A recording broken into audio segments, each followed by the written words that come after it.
Finally দোস্ত admit card download হৈ আছে।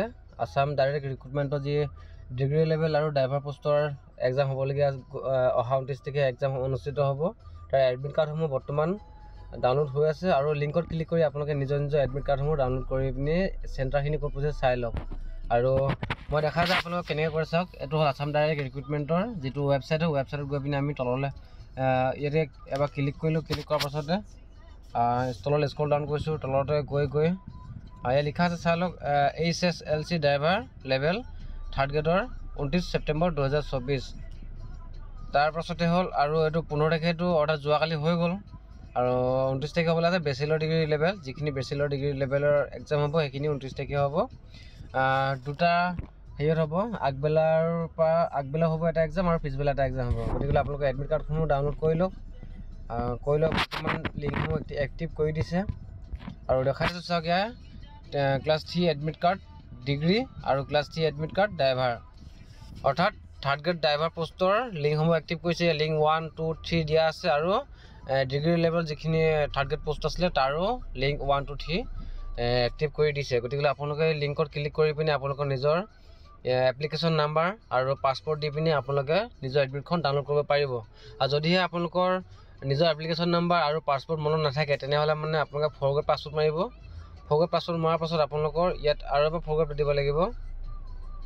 ফৰৱাৰ্ড দিয়াৰ পাছত আপোনালোকে যিটো মোবাইল নাম্বাৰ দি পিনি এই পোষ্টখিনি এপ্লাই কৰিছিলে সেই মোবাইল নাম্বাৰটো দিয়াৰ পাছত আপোনাৰ ডেট অফ বাৰ্থ ধুনীয়াকৈ লিখিব লাগিব। লিখাৰ পাছত ছাবমিট কৰি দিলে মানে সেই মোবাইল নাম্বাৰটোত আপোনালোকৰ OTP যাব আৰু OTP সৈতে আপোনালোকৰ এপ্লিকেশ্যন নাম্বাৰটো তাতে আপোনালোকে পাই যাব।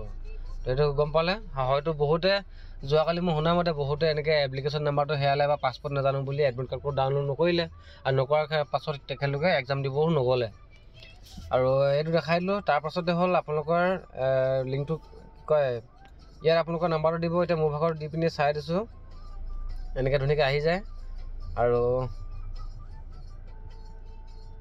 গম পাইছে বিশ্বনাথ চাৰিআলি ধুনীয়াকৈ এক্সাম চেণ্টাৰ আহি গৈছে। দুটা হেৰি আহিছে। প্ৰথমৰ সময়টো আহিছে আপোনাৰ ছানডে দেওবাৰ দিনাখন 29 তাৰিখে 9টা বজাৰ পৰা 12টালৈকে হ'ব। আৰু সেইদিনাখন 29 তাৰিখে 1:30 বজাৰ পৰা 4:30 বজালৈকে ইটো মানে ড্ৰাইভাৰৰ যিখন 5 নম্বৰ পেপাৰখন সেই পৰীক্ষা অনুষ্ঠিত হ'ব। গতিকে সবিশেষ মই জনালোঁ আপোনালোকক। তো আৰু এটা কথা আপোনালোকক মই জনাব বিচাৰিছোঁ এই ভিডিঅ'টিৰ জৰিয়তে, যোৱা বছৰ যিখিনি ডাইৰেক্ট ৰিক্ৰুটমেণ্টৰ ড্ৰাইভাৰ পোষ্টত